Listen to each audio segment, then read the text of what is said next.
Assalamualaikum warahmatullahi wabarakatuh. Perkenalkan, nama saya Yuyun Andinar dari jurusan Pendidikan Sosiologi, Fakultas Ilmu Sosial Universitas Negeri Makassar. Sebelumnya, saya ingin berterima kasih kepada Bapak Muhammad Syukur selaku dosen dari mata kuliah Teori Sosiologi 2 yang telah memberikan kami tugas, yaitu membuat sebuah video dengan mengambil fenomena-fenomena yang terjadi di dalam masyarakat dengan menggunakan perspektif teori-teori yang telah dipelajari sebelumnya. Salah satu teori yang telah dipelajari yaitu teori konflik. Pertama-tama, kita harus mengetahui terlebih dahulu apa sih itu konflik. Jadi, konflik merupakan bagian dari dinamika sosial yang lumrah di setiap interaksi sosial dan tatanan pergaulan keseharian masyarakat. Konflik dapat berperan sebagai pemicu proses menuju penciptaan keseimbangan sosial. Bahkan apabila dapat dikelola dengan baik, konflik dapat juga dipakai sebagai perekat dalam kehidupan masyarakat. Konflik dalam masyarakat dapat membawa keadaan yang baik karena mendorong perubahan dalam masyarakat, tetapi juga bisa berakibat buruk jika tidak dapat dikelola dengan baik. Oleh karena itu, kita harus mengetahui penyebab dari konflik dan juga bagaimana cara penyelesaiannya. Teman-teman, teori konflik adalah teori yang memandang bahwa perubahan sosial tidak terjadi melalui proses nilai-nilai yang membawa perubahan, tetapi terjadi akibat adanya konflik yang menghasilkan kompromi-kompromi yang dapat berubah kompromi yang semula. Teori konflik muncul sebagai reaksi dari munculnya teori struktural fungsional. Pemikiran yang paling berpengaruh atau yang menjadi dasar dari teori konflik ini adalah pemikiran Karl Marx pada tahun 1950-an sampai 1960-an. Teori konflik mulai merebak. Teori konflik menyediakan alternatif terhadap teori struktural fungsional. Pada saat itu, Marx mengajukan konsepsi mendasar tentang masyarakat, kelas, dan perjuangannya. Marx tidak mendefinisikan kelas sosial secara panjang lebar, tetapi ia menunjukkan bahwa dalam masyarakat pada abad ke-19 di Eropa, di mana dia hidup, terdiri dari kelas pemilik modal atau borjuis dan kelas pekerja miskin sebagai kelas proletar. Ada beberapa asumsi dasar dari teori konflik, yaitu teori konflik merupakan antitesis dan struktural fungsional, di mana teori struktural fungsional sangat mengedepankan keteraturan dalam masyarakat. Teori konflik ini melihat pertikaian dan konflik dalam sistem sosial. Yang kedua yaitu teori konflik melihat bahwa di dalam masyarakat tidak akan selamanya berada pada keteraturan.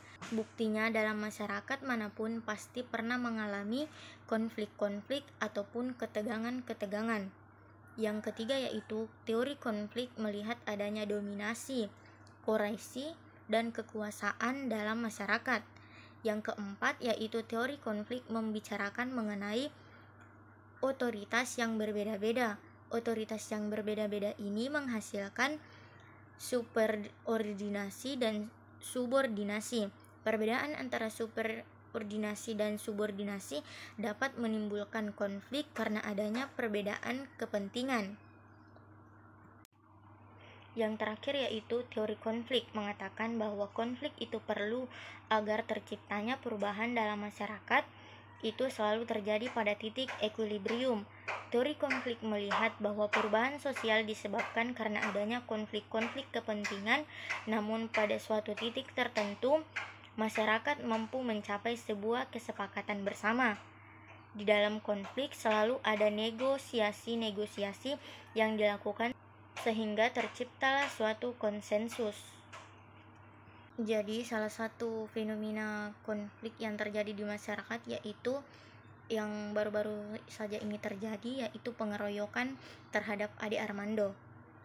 Pertama-tama kita harus mengetahui siapa sih itu Ade Armando. Jadi Ade Armando sendiri itu merupakan dosen tetap dari Universitas Indonesia. Sebelumnya, nama Ade memang kerap terseret kontroversi akibat konten-kontennya yang di media sosial. Salah satunya yaitu ia menulis, Allah kan bukan dari Arab, jadi tentu Allah senang kalau ayat-ayatnya itu dibaca dengan gaya Minang, Ambon, Cina, ataupun hip hop yang ditulisnya pada 2017 silam. Pada tahun yang sama juga, ia juga pernah mengunggah foto beberapa ulama dengan menggunakan topi khas Santa Claus. Ada pula cuitannya yang mengatakan bahwa azan itu tak suci, yang turut menjadi perbincangan publik. Karena itulah dosen Fakultas Ilmu Sosial dan Politik UI tersebut kerap mendapat panggilan dari polisi. Pengeroyokan ini terjadi di depan gedung DPR saat demo sedang berlangsung. Ade sendiri mengaku sebenarnya tidak ingin mengikuti aksi unjuk rasa bersama mahasiswa. Tujuannya saat itu adalah untuk memantau dan menyatakan turut mendukung aspirasi tolak perpanjangan masa jabatan presiden. Pantauan Tempo dan beberapa media lain menyebut Ade terlihat beradu mulut dengan sekelompok orang yang menyebutnya sebagai provokator, dan ada pula yang berteriak-teriak bunuh Ade Armando yang bergaul.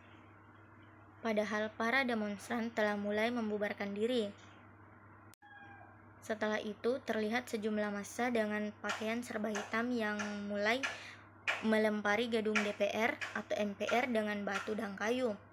Tak lama kemudian Ade juga mulai dipukuli oleh massa yang diperkirakan sejumlah 30 orang dengan kayu hingga batu. Akibatnya Ade mengalami pendarahan otak dan langsung dilarikan ke rumah sakit di Jakarta Selatan pada pukul 10 malam. Kasus pengeroyokan ini juga merupakan konflik destruktif, yang merupakan konflik yang muncul karena adanya perasaan tidak senang, rasa benci, dan dendam dari seseorang ataupun kelompok terhadap pihak lain. Nah, hal inilah yang terjadi pada Ade Armando. Dia dibenci atau tidak disenangi karena hal-hal yang dia lakukan di dalam media sosialnya. Mungkin hanya itu yang dapat saya sampaikan mengenai teori konflik dan contoh fenomena yang terjadi di masyarakat. Kurang dan lebihnya mohon dimaafkan. Wabillahi taufiq wal hidayah. Wassalamualaikum warahmatullahi wabarakatuh.